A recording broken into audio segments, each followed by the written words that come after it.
think now 270. Yeah. JP Nadda will speak first. बोले भारत माता की, भारत माता की। स्वागत है, स्वागत है, स्वागत है, स्वागत है, स्वागत है, स्वागत है, स्वागत है, स्वागत है। आज के इस विजय सभा में यहां उपस्थित भारत के यशस्वी प्रधानमंत्री, हम सबके आदरणीय श्री नरेंद्र मोदी जी, हमारे भारत के रक्षा मंत्री श्री राजनाथ सिंह जी, भारत के गृह मंत्री श्री अमित शाह जी और भारत सरकार में मंत्री पूर्व अध्यक्ष सम्माननीय नितिन गडकरी जी और यहां उपस्थित इस विजय मनाने के लिए एकत्र आए इतनी बड़ी संख्या में हमारे भारतीय जनता पार्टी के कार्यकर्ता बंधु और मीडिया और इलेक्ट्रॉनिक मीडिया और प्रिंट मीडिया के मेरे साथी, ये हम सबका सौभाग्य है कि आज चुनाव के नतीजे जो भारतीय जनता पार्टी के पक्ष में एक तरफा आए हैं, उसके विजय यात्रा के क्रम में आज इस सभा में इतनी बड़ी संख्या में सब आकर अपने यशस्वी प्रधानमंत्री जी का स्वागत करने, अभिनंदन करने आए हैं। आप सबकी ओर से और करोड़ों भारतीय जनता पार्टी के कार्यकर्ताओं की ओर से मैं भारत के यशस्वी प्रधानमंत्री आदरणीय नरेंद्र मोदी जी का हार्दिक अभिनंदन करता हूं, स्वागत करता हूं।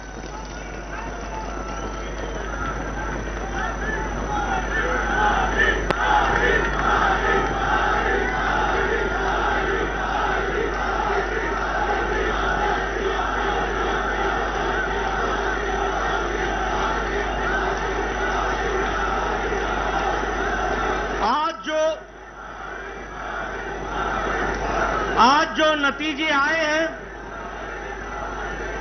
जिसमें हमें एक तरफा भारत की जनता का, 4 राज्यों का जो आशीर्वाद मिला है, ये आशीर्वाद में जो योगदान भारत की जनता ने किया है, वो इस बात को बताता है कि आदरणीय यशस्वी प्रधानमंत्री मोदी जी के द्वारा चलाए गए कार्यक्रम, उनके द्वारा प्रतिपादित किए गए नीतियां, इन नीतियों को फिर से देश की जनता ने चुनाव में जीत हासिल करा करके मुहर लगाई है। इस बात के लिए मैं मतदाताओं का अपनी ओर से हार्दिक धन्यवाद देता हूं और साथ ही साथ प्रधानमंत्री मोदी जी का अभिनंदन करता हूं कि उनके नेतृत्व में एक बार फिर से एनडीए, एक बार फिर से भारतीय जनता पार्टी को प्रचंड जीत हासिल हुई है और लोगों ने उनकी नीतियां और उनके कार्यक्रम को मुहर लगाई है।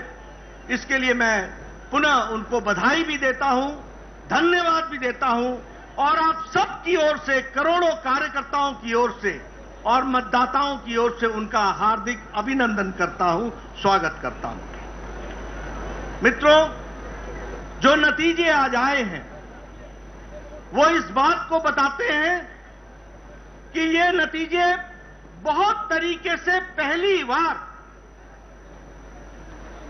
राजनीति के दृष्टि से कुछ इंगित करते हैं, कुछ दिशा देते हैं, कुछ जिसे हम कहते हैं कि रास्ता बताते हैं कि भारत की राजनीति मोदी जी के नेतृत्व में किस प्रकार से आगे बढ़ रही है। अगर हम उत्तर प्रदेश की बात करें तो यह पहला मौका है कि 4 बार लगातार मोदी जी को उत्तर प्रदेश की जनता ने लगातार आशीर्वाद दिया है।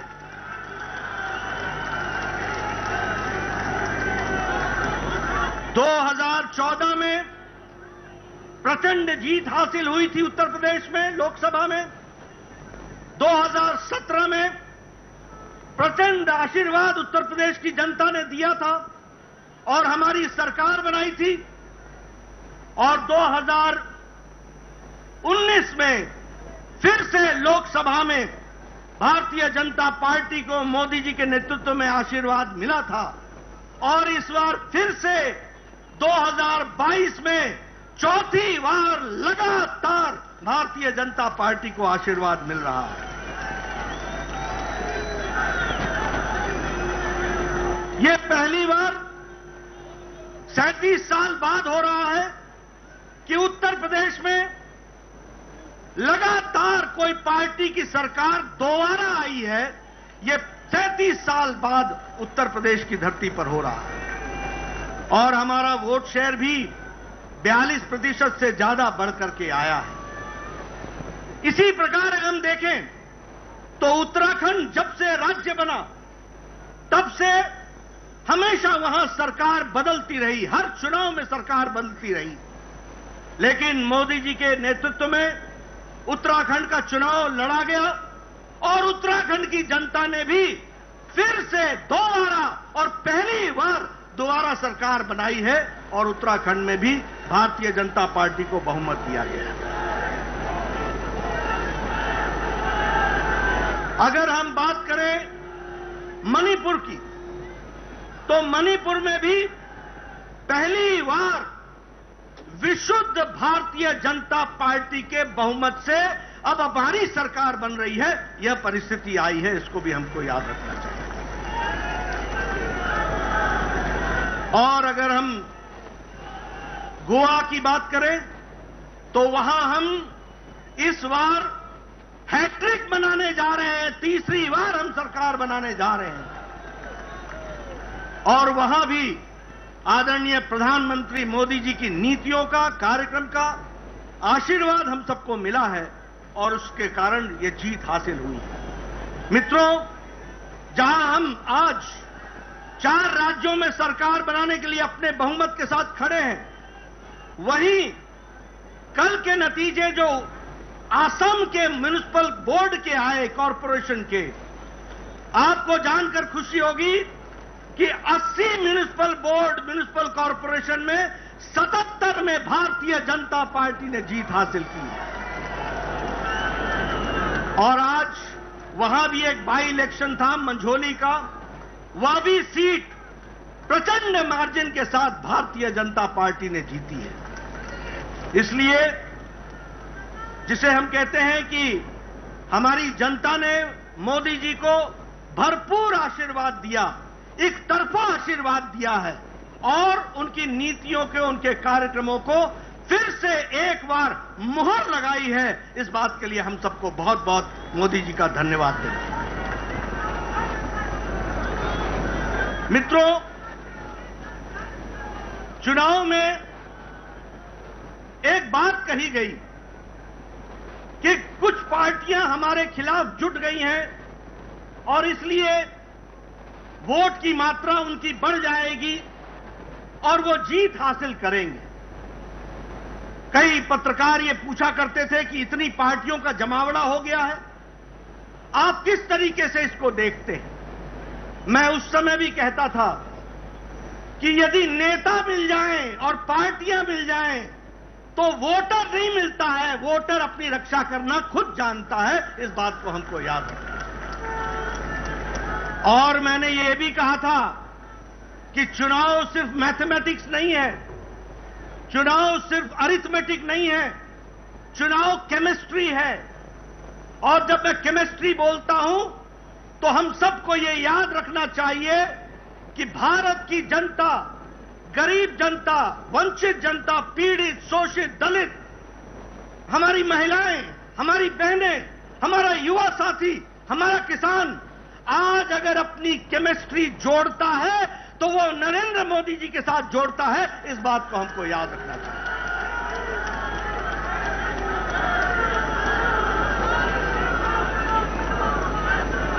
ये रसायन शास्त्र का मोदी जी की गरीबों के प्रति, जो वंचित थे, पीड़ित थे, शोषित थे, समाज के अंतिम पायदान पर खड़े थे, उनको सशक्तिकरण देने का काम मोदी जी ने किया, प्रधानमंत्री जी ने किया। और इसलिए रसायन शास्त्र का गरीब व्यक्ति को, जो वंचित था, उसको रस मिलता है, तो वो आदरणीय प्रधानमंत्री जी की नीतियों से मिलता है, कार्यक्रमों से मिलता है। इसको हमको याद रखना चाहिए। मित्रों, जब हम गांव, गरीब, वंचित, पीड़ित, शोषित, दलित, इनकी बात करते हैं, तो हम साथ में यह भी कहते हैं कि चाहे उजाला हो, उज्ज्वला हो, सौभाग्य हो, आयुष्मान हो, प्रधानमंत्री गरीब कल्याण अन्न योजना हो, प्रधानमंत्री किसान सम्मान निधि हो, ये सारे के सारे कार्यक्रम साधारण व्यक्ति का सशक्तिकरण करते हैं। और वो साधारण व्यक्ति जब चुनाव आता है तो अपना कीमती मत को संभाल कर रखता है और मोदी जी के नाम पर वो कमल के निशान पर बटन दबाता है।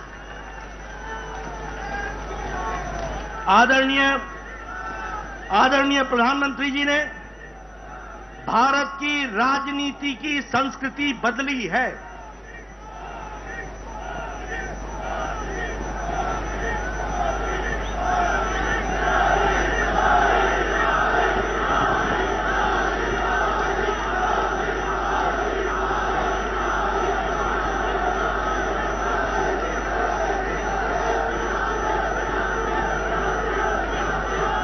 आदरणीय प्रधानमंत्री जी ने भारत की राजनीति की संस्कृति बदली है।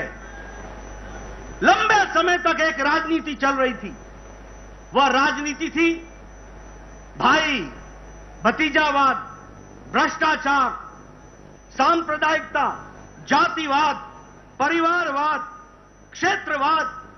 इनकी राजनीति लंबे समय से चल रही थी। लेकिन आदरणीय प्रधानमंत्री जी ने भारत की राजनीति बदल दी, उसकी संस्कृति बदल दी। अब रिपोर्ट कार्ड की राजनीति है। काम करोगे, जनता के बीच में जाओगे और जनता का आशीर्वाद लोगे। आज विकास की राजनीति है, आज सशक्तिकरण की राजनीति है, आज महिला सशक्तिकरण की राजनीति है, आज युवा सशक्तिकरण की राजनीति है, आज किसानों के सशक्तिकरण की राजनीति है। आज जो व्यक्ति समाज के अंतिम पायदान पर खड़ा था, जिसको कोई पूछता नहीं था, वोट का आधार मानता था, वोट बैंक पॉलिटिक्स करता था, उसको मुख्य धारा में लाने का काम और सशक्तिकरण का काम किया है। तो आदरणीय प्रधानमंत्री जी ने किया है, उनकी नीतियों ने किया है। मित्रों, जब मैं उत्तर प्रदेश की बात करता हूं तो हम जानते हैं 5 साल पहले वहां भय का वातावरण था, भ्रष्टाचार था, माफिया राज था, गुंडागर्दी थी, आतंकवादी दंडनाते थे, उनको नेताओं का संरक्षण मिलता था। लेकिन योगी जी ने लॉ एंड ऑर्डर को कंट्रोल करके वहां पर भय मुक्त समाज और भय मुक्त प्रदेश बनाने का काम किया। तो आदरणीय योगी जी ने किया और उत्तर प्रदेश की जनता ने भरपूर आशीर्वाद दिया। अभी मैं नतीजे देख रहा था, हम 2/3 बहुमत की तरफ बढ़ रहे हैं। यह परिस्थिति आकर के खड़ी हुई है। जो माफिया राज दंडनाते थे वो आज जेलों में बंद हैं। जो लोग भय का वातावरण बनाते थे वो आज खुद भयभीत हैं। यह परिस्थिति आज योगी जी ने की है, इसका भी हम सबको ध्यान रखना चाहिए और उनका भी हम धन्यवाद करें। अगर हम मणिपुर की बात करें, प्रधानमंत्री जी ने नॉर्थ ईस्ट का, ये पहले प्रधानमंत्री हैं जिन्होंने एक्ट ईस्ट पॉलिसी, पूर्व की ओर देखो और काम करो, पूर्व को संभालो और मुख्य धारा में शामिल करो। 50 बार आदरणीय प्रधानमंत्री जी नॉर्थ ईस्ट में आपका प्रवास हुआ है और आपने उनके दर्द को समझा है और उनको राहत दिलाई है और मुख्य धारा में उनको लाए। यही नॉर्थ ईस्ट बंद, ब्लॉकेड के लिए जाना जाता था, आज शांति और विकास के लिए जाना जाता है। और मणिपुर में भी पहली बार विशुद्ध भारतीय जनता पार्टी की सरकार बन गई है। अगर हम बात करें उत्तराखंड की, तो यह भी हम दोबारा जीत करके आ रहे हैं। पहली बार मौका मिला और यहां भी विकास हर दृष्टि से हो रहा है। और जो मोदी जी ने कहा कि उत्तराखंड अगले दशक उत्तराखंड का होगा, इसको उत्तराखंड की जनता ने अपनाया है, समझा है, जाना है और भारतीय जनता पार्टी को मुहर लगाई है। मित्रों, अगर ये हम सब लोग यहां बैठे हैं बिना मास्क के और नजदीक बैठे हैं, ये संभव अगर हुआ है तो आदरणीय प्रधानमंत्री जी के अथक प्रयास से हुआ है। जो 180 करोड़ लोगों को वैक्सीनेशन देकर डबल डोज उनको तैयार किया है। जब पाश्चात्य देश मुसीबत में अपने आप को पाते हैं तो 130 करोड़ का देश मोदी जी के नेतृत्व में सुरक्षित दिखता है। इस बात को भी हमको याद रखना है। आर्थिक स्थिति में जो विकास हुआ है कोरोना के पश्चात, आज भारत की आर्थिक स्थिति जिसको दुनिया के मान रही है कि एक फास्टेस्ट ग्रोइंग इकोनॉमी के तरीके से आगे बढ़ रहा है, यह भी दूरदृष्टि बताती है हमारे आदरणीय प्रधानमंत्री। आज हम सब लोग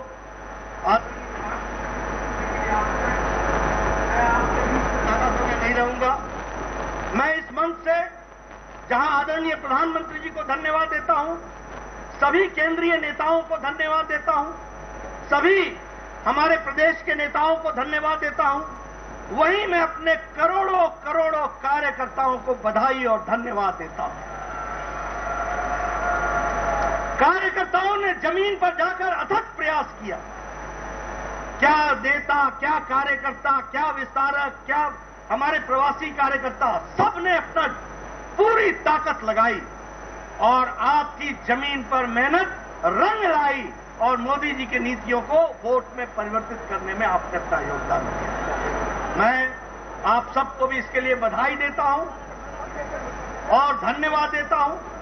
इसी तरीके से हम लोगों ने आगे बढ़ना है और 2024 में भी इससे और आगे बढ़ करके जाना है और आप सब कार्यकर्ताओं ने अथक प्रयास अपना जारी रखना है, ऐसा मैं आपसे निवेदन करना चाहता हूं। आपके राष्ट्रभक्ति को मैं सलाम करता हूं। आपके राष्ट्रभक्ति के साथ, पार्टी के साथ खड़े होकर के कार्य को करने की मैं साधुवाद देता हूं और इसी प्रकार से हम सब लोगों ने आगे बढ़ना है और भारत को मोदी जी के नेतृत्व में यशस्वी बनाना है। इस काम को, इस लक्ष्य को लेकर हम चलेंगे। इन्हीं शब्दों के साथ बहुत बहुत धन्यवाद। आप सब लोगों ने मेरी बात सुनी।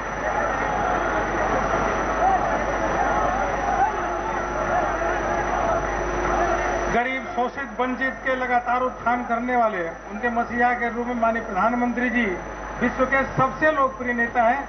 मैं माननीय प्रधानमंत्री जी से निवेदन करता हूं कि यहाँ पे बैठे हुए कार्यकर्ताओं, करोड़ों कार्यकर्ताओं को संबोधित करें। माननीय प्रधानमंत्री जी।